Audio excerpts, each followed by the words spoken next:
La grande n'est pas seulement l'église catholique, mais c'est toutes les églises qui ont falsifié la parole de Dieu en mettant un système politico-religieux contre la parole de Dieu. Dans des églises aussi protestantes, vous allez voir aussi, il y a un système politico-religieux là-bas. C'est-à-dire, ils sont ensemble avec le gouvernement de ce monde. Et c'est tout cela, il y en a plein, plein, plein, plein, il y en a beaucoup. Babylone la Grande, c'est l'ensemble de tous ces systèmes politico-religieux. Et c'est la mère des impudiques et des abominations de la terre qui vont se présenter. Alors l'antichrist et le faux prophète font partie du cheval blanc, des premiers sceaux qui a été ouvert. Alors, remarquez ici, comme nous sommes en train de parler de la séduction religieuse dans l'Église qui fait partie de la Babylone la Grande, la mère des impudiques et des abominations de la terre. Vous avez ici une femme qui se dit pasteur, qui a l'esprit de Jézabel dans l'Église. L'esprit de Jézabel a traversé l'histoire depuis l'Ancien Testament jusqu'à la Nouvelle Alliance. Le Nouveau Testament, vous avez dans Apocalypse chapitre 2, verset 20, à l'église de Thyatire.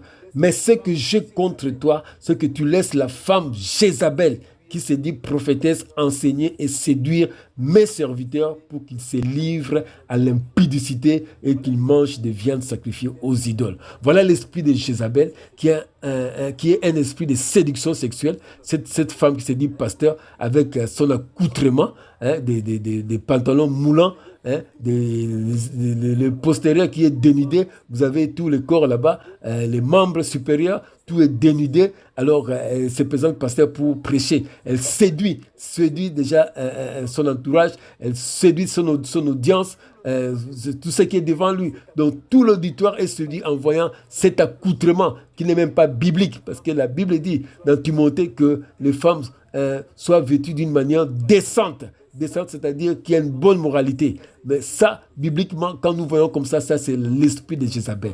L'esprit de Jézabel, c'est pas seulement dans les femmes, mais c'est aussi dans le pasteur, les hommes. Donc, ça peut être des hommes comme des femmes. Mais tout esprit de séduction, comme la Bible dit, il veut séduire mes serviteurs. Tout esprit de séduction est appelé esprit de Jézabel. Ça peut être chez les femmes comme chez les hommes, avec de faux messages qui viennent séduire le peuple de Dieu. Au lieu de voir Jésus-Christ, ils voient le matérialisme, ils voient le mariage, ils voient le voyage, ils voient l'argent. Tout ça, c'est la séduction religieuse. Et en plus de femmes, c'est la séduction sexuelle pour attirer les regards vers elle. C'est l'esprit de Jézabel qui fait partie du cheval blanc dans sa première partie de la séduction religieuse. Genèse 6, 2 dit, le Fils de Dieu virent que les filles des hommes étaient belles et ils en prirent pour femmes parmi toutes. Or, au temps de Noé, c'était ça. C'est-à-dire, il y avait des jolies filles sur cette terre. Et ces jolies filles, qu'est-ce qu'ils ont fait? Elles ont séduit le Fils de Dieu.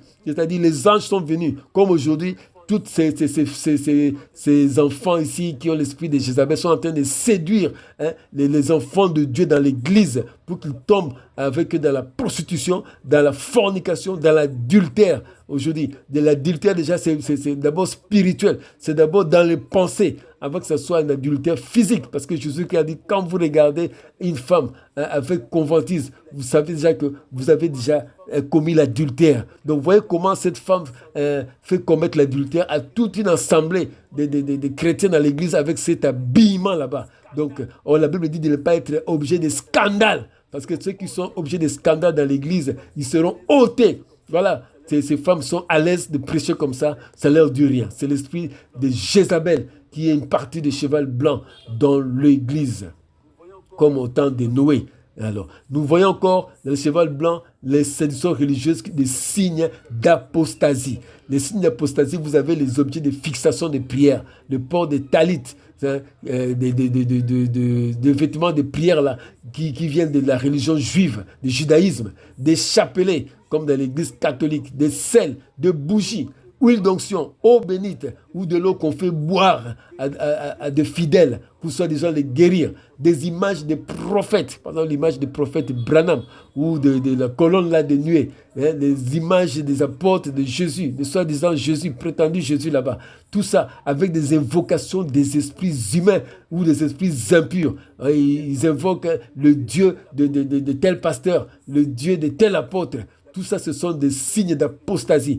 La Bible dit que je suis le Dieu d'Abraham, d'Isaac et Jacob dans l'ancienne alliance. Or, dans la nouvelle alliance, quand Christ est venu, Christ est la fin de la révélation, la complétude de la révélation de Dieu d'Abraham, d'Isaac et Jacob. Comme ça que quand Jésus-Christ est venu, on ne parlait plus de Dieu d'Abraham, d'Isaac et Jacob dans la nouvelle alliance parce que Christ, son nom, qui signifie qu'il est venu sauver. Donc, la promesse que Dieu a faite à Abraham, à Isaac et à Jacob concernant la rédemption, concernant un peuple, concernant, Seigneur, le salut d'Israël s'est accompli en Jésus-Christ. C'est comme ça maintenant dans la nouvelle alliance, c'est en Jésus-Christ que nous sommes sauvés et en son nom que nous prions. Nous ne prions pas au nom de Dieu, de tel apôtre ou de tel prophète ou de tel pasteur.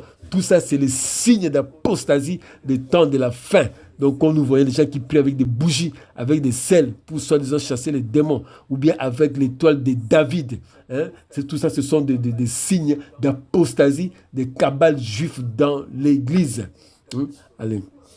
Matthieu nous dit ici dans 2 Thessaloniciens 2:3, il faut que l'apostasie arrive avant l'apparition de l'homme impie. Donc tout cela, nous voyons comment ces gens ne sont même pas conscients qu'ils sont dans l'apostasie. Eux, ils pensent qu'ils sont dans la vérité, alors que l'apostasie enlève déjà en vous la connaissance de la vérité biblique et vous amène dans l'ignorance comme les vierges folles ne savaient pas qu'elles étaient folles jusqu'au cri de minuit.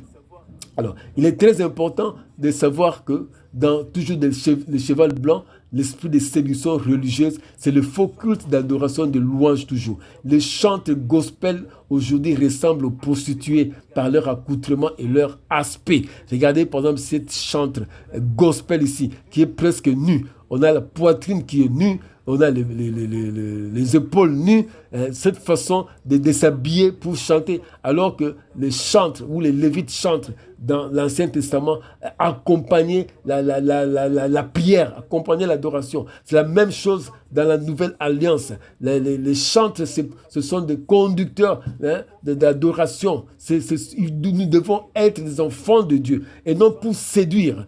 Aujourd'hui, les chantres séduisent par leur voix, soi-disant angélique. C'est les sentiments qui est très important maintenant. Les gens vont plus dans l'esprit des émotions, des sentiments, pleurer. Mais en réalité, il n'y a rien de Dieu, il n'y a rien de Dieu dans tout cela. C'est juste l'esprit de séduction religieuse. On a utilisé les femmes avec leur aspect physique pour amener dans la séduction les pauvres enfants de Dieu. Luc 17, 26, 30 dit « Comme au temps de Noé et Sodome, les filles des hommes étaient belles comme aujourd'hui et séduisent les anges. » Aujourd'hui, ils sont en train de séduire les enfants de Dieu, les serviteurs de Dieu qui tombent dans l'adultère, dans la fornication. Tout ça, c'est la séduction religieuse du cheval blanc dans sa première partie, qui est la partie de la séduction religieuse, dans la fausse religion, dans la fausse église. Alors, remarquez toujours dans la séduction religieuse qui est très important. Regardez ici l'idolâtrie religieuse. Alors, plusieurs églises, notamment l'église qui organise de telles idolâtries religieuses, pour eux, ce n'est pas une idolâtrie. Ils disent qu'ils sont juste en train de faire la vénération. Donc, quand on parle qu'ils sont dans l'idolâtrie religieuse, ils disent que ce n'est pas l'idolâtrie, parce que dans l'Ancienne Alliance, ou dans l'Ancien Testament, il y avait dans les tabernacles aussi des objets de culte. Mais c'est qu'ils oublient que l'Ancienne Alliance, c'était le culte physique. Mais dans la Nouvelle Alliance, le culte est spirituel, parce que tout ce qui était physique dans l'Ancienne Alliance, dans les tabernacles, se sont accomplis en Jésus-Christ. C'est pourquoi Jésus-Christ a dit à la femme samaritaine, l'heure est venue où les vrais adorateurs adoreront le Père en esprit et en vérité. Ce sont là les vrais adorateurs que le Père cherche. Jean chapitre 4, versets 23 et 24. Et c'est en Christ que se trouve la vraie adoration. Tandis que les religieux ne peuvent pas avoir une vraie adoration, ils chercheront toujours des objets de fixation religieuse, c'est-à-dire avoir des cultes des saints, de morts, des images, des statues, comme ici, ces personnes-là, ces fidèles sont venus s'agenouiller devant la croix, la statue de Jésus-Christ. Alors, les apôtres, comme nous avons dit, n'ont jamais fait ça. Et dans l'église primitive, ils ne se sont jamais agenouillés devant une croix pour prier. Donc ici, quand ils le font, c'est déjà, vous êtes en dehors de la sainte doctrine, vous êtes déjà dans l'apostasie. Et c'est ça.